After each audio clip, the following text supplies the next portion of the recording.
Bonjour chères Rotelloises, chers Rotellois. Bienvenue sur Servir Rotel TV, la chaîne d'information de Joseph Afribault et son équipe. Ne pouvant vous rencontrer directement via des réunions publiques, nous avons décidé, pour pouvoir échanger malgré tout avec vous, de réaliser quelques lives en streaming afin de vous présenter l'ensemble de nos propositions pour un Rotel. Vous pouvez, au travers de ces lives et via les commentaires du site, nous poser vos questions afin que nous puissions vous donner des réponses précises et adaptées à vos interrogations sur l'avenir de la ville. Bonjour Monsieur Afribault. Bonjour Monsieur Kembakou. La campagne pour le second tour des élections municipales reprend après 2 mois d'interruption due au coronavirus. Alors, vous vous êtes lancé dans cette bataille à corps perdu, non pas pour la mairie d'Assy-Romans, dont vous avez été plusieurs années maire, mais pour la mairie des Rethel. Pourquoi Rethel? Pourquoi Rethel? Je vous l'ai dit à maintes reprises, et je l'ai dit lors du premier tour, pour moi c'est un challenge. Voilà.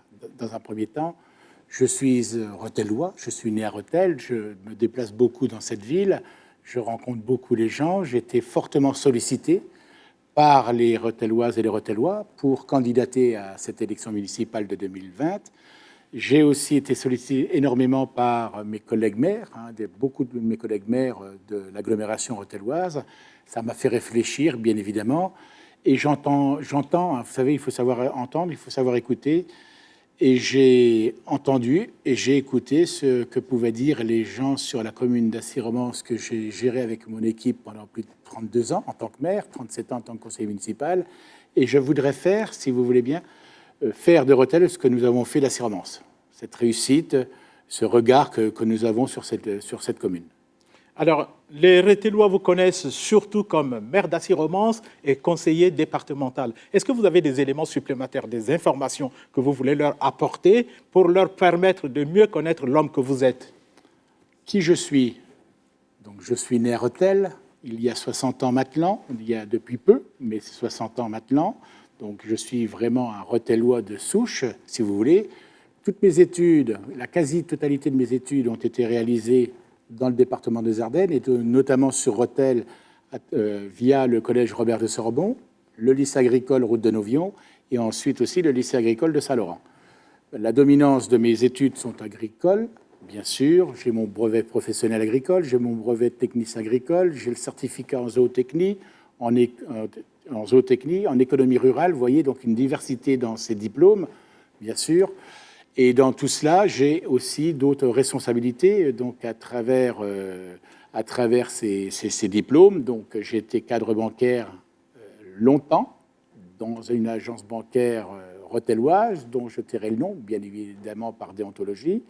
Donc, j'ai cessé mes fonctions au 31 décembre, ce qui me donne une grande souplesse, une grande liberté pour exercer la responsabilité de maire demain de Rethel, puisque je serai totalement libre de mes obligations professionnelles et je pourrai me consacrer en totalité à cette belle ville de Rethel qui m'a vu grandir et que j'aimerais bien faire épanouir encore mieux demain. J'ai d'autres mandats aussi qui m'aideront aussi pour gérer cette ville. Bien sûr, j'ai mon mandat de conseiller départemental depuis 2004. Ça fait pratiquement 16 ans maintenant que j'exerce les fonctions de conseiller départemental du canton de Rethel. Et j'occupe des diverses responsabilités au sein du département qui, à travers cette responsabilité, ça m'a valu aussi d'être administrateur au centre hospitalier de Rethel-Vouziers, le GHSA, le CHU Robert Debré de Reims, vous voyez. J'ai aussi une responsabilité au service départemental d'incendie et de secours en tant que les sapeurs-pompiers Ardennes, en tant que premier vice-président. Donc, je suis aussi à l'écoute de la sécurité, et pour équiper notre département comme il le faut. Voilà, toutes ces fonctions que j'ai, toutes ces responsabilités me permettent aujourd'hui de faire avancer, m'a permis de faire avancer la commune d'Assy-Romans, me permettront demain ces responsabilités de faire avancer la ville de Rethel. Donc, vous voyez, là-dessus, pour moi, ça ne me pose pas de souci, bien au contraire. Je vais vous parler de challenge et j'ai hâte finalement de mettre ce challenge en application. Mais gérer une ville de plus de 7000 habitants comme Rethel, il faut de l'expérience. Est-ce que votre équipe a cette expérience? Bien sûr qu'elle a l'expérience. Je parlerai déjà dans un premier temps de compétences. Vous voyez, l'expérience, s'il faut juger les gens sur l'expérience, vous savez, la compétence, pour moi, c'est le premier point important. L'expérience, ça s'acquiert au fur et à mesure qu'on avance dans le temps, mais la compétence, on l'a pas. Et je peux vous certifier que les 31 personnes que j'ai rencontrées pour constituer cette liste, qui est très hétéroclite, donc a une compétence réelle, des compétences diversifiées, et tant mieux pour la ville. Comme ça, donc, on peut se partager les responsabilités et pouvoir échanger et faire avancer finalement la gestion de cette ville. Je parlais d'équipe hétéroclite. C'est aussi une équipe volontaire, très active et qui a hâte d'arriver le 28 juin au soir, victorieuse, pour prendre à bras le corps tous les dossiers de la ville de Rethel et donc d'une façon acharnée, donc faire avancer cette belle ville. Donc, et puis quelque chose d'important, c'est une nouvelle équipe compétente. Il n'y a pas d'héritage derrière tout ça. Vous voyez ? Lors du premier tour, donc le 15 mars dernier, votre liste est arrivée la première sur 3 qui étaient en lice. Alors, c'était une surprise pour vous ou alors vous vous y attendiez? Alors, vous savez, le premier tour, je l'ai vécu, pour être très honnête, pas très sereinement.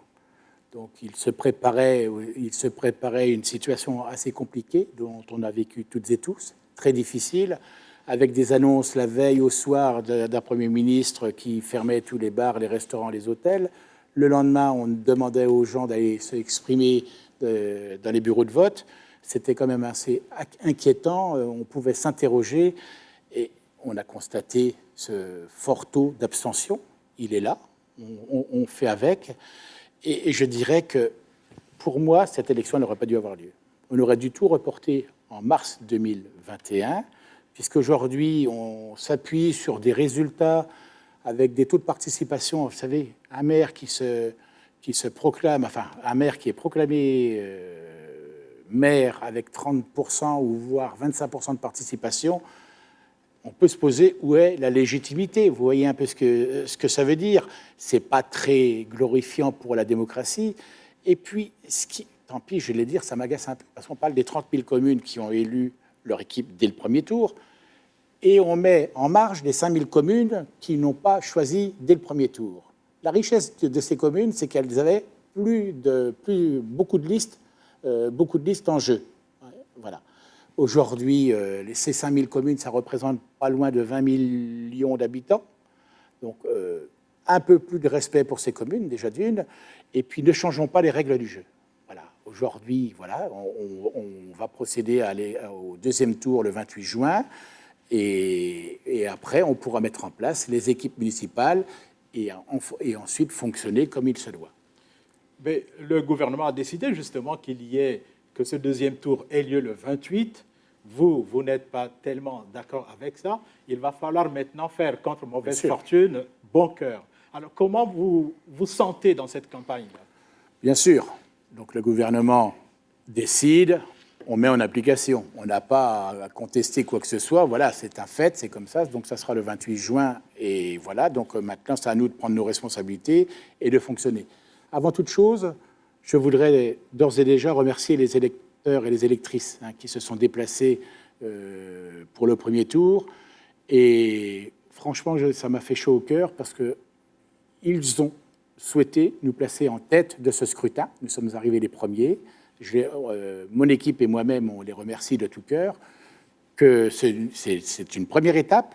La seconde étape, c'est le 28 juin. Donc, que ce positionnement soit renforcé et confirmé le 28.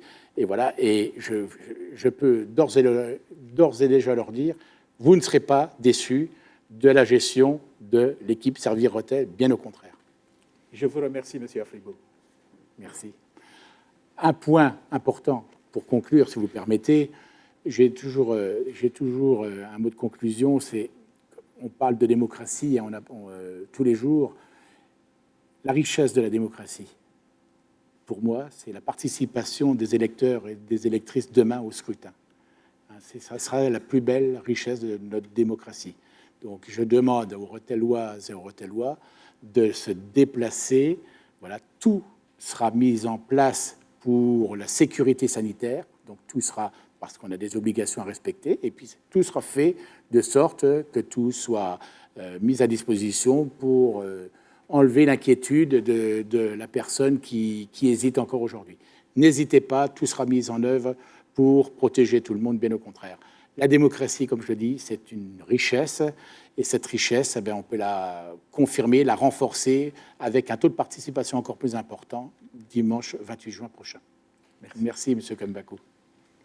Merci d'avoir assisté à notre live. N'hésitez pas à nous poser vos questions via les commentaires Facebook.